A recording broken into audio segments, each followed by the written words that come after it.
हिना फाजिल अली खान की गुफ्तगू का पन खोखला दिलशाद से पोशीदा न रह सका। वो जान गया कि वो रटा रटाया बयान दे रही है, मगर वो कोई आम लड़की नहीं थी कि दिलशाद उसे धमका सकता। उसकी बात खत्म होते ही उसने बयान कलम बंद करने वाले को कहा, ओके साजिद, तुम बाहर गाड़ी में चले जाओ, मैं आता हूँ। और साजिद जी सर कहता हुआ ड्राइंग रूम से बाहर निकल गया। वो रखशिंदा फाजिल से मुखातिब हुआ, बहन अगर नागवार ना हो तो मैं अपनी बेटी से अकेले में चंद सवाल करना चाहूँगा। ज़रूर भैया, वो खुश इखलाकी से बोली। यूं भी दिलशाद की गुफ्तगू और बावकार अंदाज से वो काफ़ी मुतासिर हुई थी। उसके जाते ही दिलशाद अमीन ने आगे बढ़कर हिना के सर पे हाथ रख कर कहा, तुझे बेटी कहा है, इस नाते अगर मुनासिब समझना तो अपने अंकल के सवालों का सही जवाब दे देना। अगर ये मुमकिन ना हो तो खुदारा खामोश रहना, झूठ ना बोलना, मैं भी आपको मजबूर नहीं करूँगा। बेटी, अभी थोड़ी देर पहले जो कहानी आपने सुनाई है उसमें हकीकत का अंसर बहुत कम था और मैं हकीकत सुनना चाहता हूँ। दिलशाद की बात पे हिना ने खामोशी से सर झुका लिया। दिलशाद चंद लम्हे उसके बोलने का मुंतजिर रहा, फिर बोला, बेटी ये बात आफती रिकॉर्ड होगी। सरकारी तौर पर आपका वही बयान रिकॉर्ड रहेगा जो आप कलम बंद करवा चुकी हैं। ये बात आपके और मेरे दरमियान राज रहेगी। अंकल, इसमें आपका फ़ायदा, एक बेगुनाह की निजात के लिए शवाहिद की ज़रूरत है। कौन बेगुनाह? शायद जो आपका मुजरिम है, इस्माइल शाह। एक लम्हा की खामोशी के बाद वो धीरे से बोली, वो मेरा मुजरिम नहीं है, पर तेरी कहानी तो कुछ और कहती है। वो सच्ची नहीं थी तो सच क्या है? वो बेगुनाह है, उसके साथ जुल्म हुआ है, ये तो उसका ज़र्फ है कि उसने दुश्मन की इज्जत को पामाल नहीं किया। मैं सारी कहानी सुनना पसंद करूंगा। और हिना धीमे लहजे में अगवा के दिनों की सारी दास्तान बिला कम कास्ट उसके सामने दोहराने लगी। आखिर में वो कह रही थी, अंकल, एक जवान मर्द का हाथ आई बेबस लड़की जिसके बाप को वो दुश्मन जानता हो, इस तरह बगैर कुछ कहे छोड़ देना आज के दौर में नामुमकिन लगता है, और उसकी ये मेहरबानी मैं सारी जिंदगी याद रखूंगी। बेटी, बड़ी मेहरबानी कि तुमने मुझ पे इत्मीद किया। यकीन रखो तुम्हारी ये बातें इस दिल में दफन रहेंगी। वो मुल्तजी लहजे में बोली, अंकल, अगर हो सके तो उस पे लगे इल्जामात साफ कर देना, वो वाकईतन मजलूम है। जरूर बेटी। दिलशाद को वो हमदर्द सेठजादी बहुत अच्छी लगी। अब मैं चलूंगा। उसके सर पे हाथ रख कर वो बाहर आ गया। थोड़ी देर बाद वो चंद सिपाहियों के हमरा उस मकान का रुख कर रहा था जहां हिना को कैद रखा गया था। इधर सरजी इंस्पेक्टर हुक्मदाद से मिलना था। इस्माइल थाने के गेट पे खड़े संतरी से मुखातिब हुआ। संतरी जवाबन बोला, मगर वो तो यहाँ नहीं होते, पहले तो यहीं होते थे। संतरी फलसफियाना लहजे में बोला, पहले तो परवेज मुशर्रफ भी पाकिस्तान का सदर हुआ करता था, आजकल कहाँ है? वो तो खैर इंग्लैंड में है। इंस्पेक्टर साहब कहाँ पहुंचे हैं? इस्माइल भी उसी के अंदाज में बोला। वो गरीब नाजमाबाद से आगे नहीं जा सका। उसका मोबाइल नंबर मिल जाएगा। भाईजान, वो नाजमाबाद थाने का इंचार्ज है। यहाँ पे होता तो जरूर उसका नंबर मेरे पास होता। चलो बादशाहो, जिसे आपकी मर्जी। इस्माइल गियर बदलता हुआ आगे बढ़ गया। उसका रुख नाजमाबाद थाने की तरफ था। वहां पे उसे संतरी से हुक्मदाद का नंबर भी मिल गया। छुट्टी के टाइम तक वो थाने के बाहर टहलता रहा, जब तक कि हुक्मदाद को अपनी नजरों से देखकर उसने तस्दीक न कर ली कि यही उसका मतलूबा आदमी है। उसका ताक़ुब करते हुए इस्माइल ने उसका घर भी देख लिया। उसका एक अहम टास्क मुकम्मल हो गया था। बाकी का दिन उसने चंद ज़रूरी अशिया की खरीदारी में सर्फ किया। शाम तक वो वापस अपने मकान पे पहुंच गया था। बैरूनी दरवाजे का ताला खोलते हुए एक सोच उसके जहन में दर आई। अगर ताला खोलने की बजाय मैं दस्तक दे रहा होता और अंदर कोई मुंतजिर होता, पर कौन होता? इस सवालिया सोच के साथ ही हिना की छवि उसकी आंखों में उभरी और उसके साथ उसकी शोख आवाज उसके कानों में गूंजी। टाइम देखा है? सारा दिन कहाँ गायब रहे? पता है कब से भूखी बैठी हूँ? है, कब से भूखी बैठी हूँ? उसने जोर से सर झटका। इसको कहते हैं जागती आंखों से ख्वाब देखना। मोटरसाइकिल सैन में खड़ी करके वो अंदरूनी कमरे की जानिब बढ़ गया। उधर दिलशाद अमीन, मैं तुम्हारी बात से मुतफिक हूँ कि इस्माइल शाह बेगुनाह है, मगर अदालत सबूत और गवाह मांगती है। उसके अलावा इस्माइल शाह का भी पता नहीं वो कहाँ मिलेगा, और पहले वो बेगुनाह था तो क्या अब तक बेगुनाही ही है या किसी ऐसे गुनाह का मुर्तकिब हो चुका है जिससे वो सजा का हकदार ठहरे।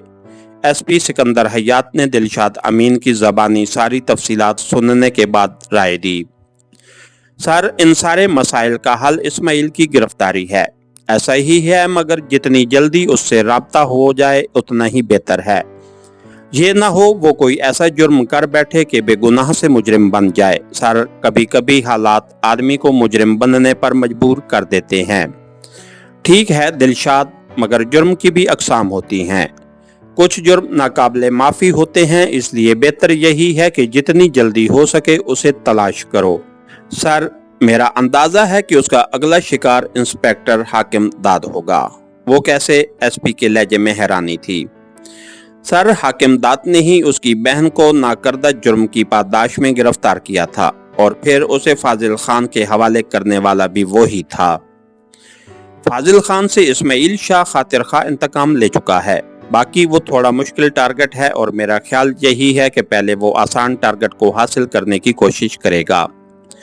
अगर ऐसा है तो तुम हाकिम दाद से मिलकर उसे इस खतरे से आगाह करो। वो उसका जमीन के ऊपर होने से जमीन के नीचे होना ज्यादा बेहतर है, मगर फिर भी हमारा जो फर्ज बनता है उसे अदा करना चाहिए। वैसे भी अगर इस्माइल गिरफ्तार हो गया तो उसका बंदोबस्त मैं जरूर करूंगा। उसकी पहले भी बहुत सी शिकायतें मुझ तक पहुंच चुकी हैं, लेकिन कभी सबूत की अदम मौजूदगी में बच जाता है और कभी कोई ऊंचे लेवल की सिफारिश से उसकी जान बख्शी हो जाती है। सर, ऐसे मामलात में हमें किसी की सिफारिश नहीं माननी चाहिए। मेरा भी यही ख्याल है, मगर अमल नहीं कर पाता। कोई न कोई ऐसी सिफारिश आ जाती है जो मुझे मजबूर कर देती है। सर, उसके लिए हमें बहुत से रिश्तों और ताल्लुकात की कुर्बानी देनी पड़ेगी। यार दिलशाद, अकेला चन्ना भाड़ नहीं फोड़ सकता। सर, किसी को तो पहला कतरा बनने की जुर्रत करनी पड़ेगी। अच्छा, ये बताओ, हाकिम दाद की हिफाजत का भी कोई बंदोबस्त करना पड़ेगा या उसे बता देना काफी है? एसपी साहब ने मौजू बदला। सर, वो स्कूल मास्टर नहीं कि हम उसकी हिफाजत का बंदोबस्त करते रहें।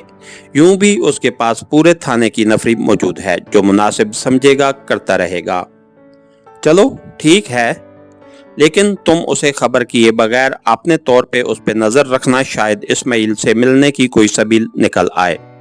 Okay sir. वो खड़ा हो गया। अब इजाजत दें, और एसपी के असबात में सर हिलाने पे वो उसके ऑफिस से बाहर निकल आया। थोड़ी देर बाद वो कार में बैठा नाज़िमाबाद का रुख कर रहा था। थाने के गेट पे खड़ा संतरी उसे अच्छी तरह पहचानता था। अस्सलामु अलैकुम सर, उसने एड़ियां बजा के दिलशाद को सलूट किया।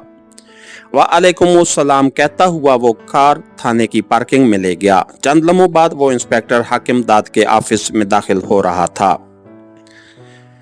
खुश आमदीद दिलशाद साहब, हाकिम दाद ने खड़े होकर उसका इस्तकबाल किया। आज कहाँ भूल पड़े, आपसे थोड़ा काम था।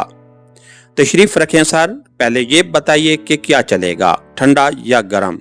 नो थैंक्स, अभी एसपी साहब के ऑफिस से चाय पीकर उठा हूँ। दिलशाद ने कुर्सी संभाल ली। ऐसे पुलिस वालों की दावत वो हमेशा खूबसूरती से टाल जाता था, जहां हराम हलाल की कोई तमीज न बरती जाती हो। जैसे आपकी मर्जी सर। हाकिम दाद ने भी इसरार करना मुनासिब न समझा कि वो भी दिलशाद की कैटेगरी से वाकिफ था। आप काम बताइए। आप इस्माइल शाह नामी किसी आदमी से वाकिफ हैं? इस्माइल शाह? एक लम्हा सोचने के बाद उसने इनकार में सर हिला दिया। नहीं सर, ऐसा कोई आदमी ज़हन में नहीं आ रहा। सेठ फाजिल खान से वाकिफ हैं? दिलशाद ने एक दूसरा सवाल किया, बड़े अच्छे तरीके से। और हाँ, कहीं आप उस इस्माइल शाह की बात तो नहीं कर रहे जो हवालात से भाग गया था? फाजिल खान के नाम से हाकिम दाद के हाफजे में इस्माइल शाह का नाम उभरा। सही पहचाना, मैं उसी इस्माइल की बात कर रहा हूँ। क्या गिरफ्तार हो गया है? हाकिम दाद के लहजे में छुपी दिलचस्पी बहुत वाज़ेह थी। नहीं, बल्कि आजकल वो एक खतरनाक शख्स के रूप में सामने आया है। उसने सेठ फाजिल की बेटी को अगवा करके हफ्ता भर अपने पास कैद रखा, उससे 10 लाख डॉलर का तावान वसूल किया।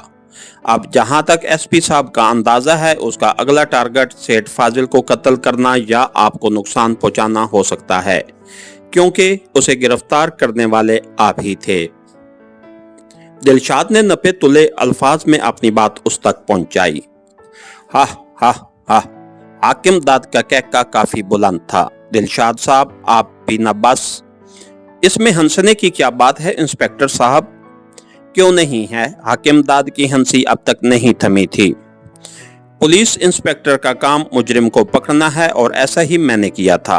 अब इस बात पे कोई उल्लू का पट्टा मुझसे इंतकाम लेगा, और वो भी ऐसा आदमी जिसे अगर मेरा एक थप्पड़ लग जाए तो 3 कलाबाजियां खाएगा। हमारा काम आपको खतरे से आगाह करना था, आगे आपकी मर्जी। उसकी हंसी ने दिलशाद का मूड खराब कर दिया था। बुरा ना मानिएगा दिलशाद साहब, मैं आपका मजाक नहीं उड़ा रहा। बस हंसी इस बात पे आ रही कि अब पुलिस इंस्पेक्टर एक ऐसे मुजरिम से छुपते फिरेंगे जो खुद हवालात से भागा हुआ है। एक ऐसा फर्द जो लाजमी किसी पुलिस वाले को देखता होगा तो उसकी शलवार गीली हो जाती होगी। वैसे ये दूररस ख्याल एसपी साहब की अक्ल कामिल में कैसे आया, और बिलफर्ज उसने ऐसे सोच ही लिया था तो अब जैसा ऑफिसर उस पे मोहर सब्त करने के लिए मेरे पास दौड़ा चला आया। हाकिम दाद साहब, मैं एक दफा फिर संजीदगी से आपको मुतनब्बे कर रहा हूं कि एहतियात करने में आपका फायदा है। ये न हो आपको बाद में पिछताने का मौका भी ना मिले। दिलशाद अमीन ने कुर्सी छोड़ दी। ठीक है दिलशाद साहब, पर आप बैठें तो सही, कुछ गपशप करते हैं। दिलशाद को हाकिम दाद की तंज के लिबादे में लिपटी हुई ठीक है भी बहुत बुरी लगी। वो बमुश्किल अपने जज्बात पे काबू पाता हुआ बोला, नहीं सर थैंक्स, अब मैं चलूंगा। हाकिम दाद ने भी इसरार न किया और उसका मुसाफे के लिए बड़ा हुआ हाथ थामकर गोया उसे जाने की इजाजत दे दी। इसके साथ ही हमारी आज के एपिसोड का इख्तिताम हुआ। कहानीगर चैनल को लाइक कीजिए, सब्सक्राइब कीजिए और बेल आइकन को प्रेस कर दीजिए ताकि हर आने वाली नई वीडियो आप तक बर वक्त पहुंच सके। शुक्रिया।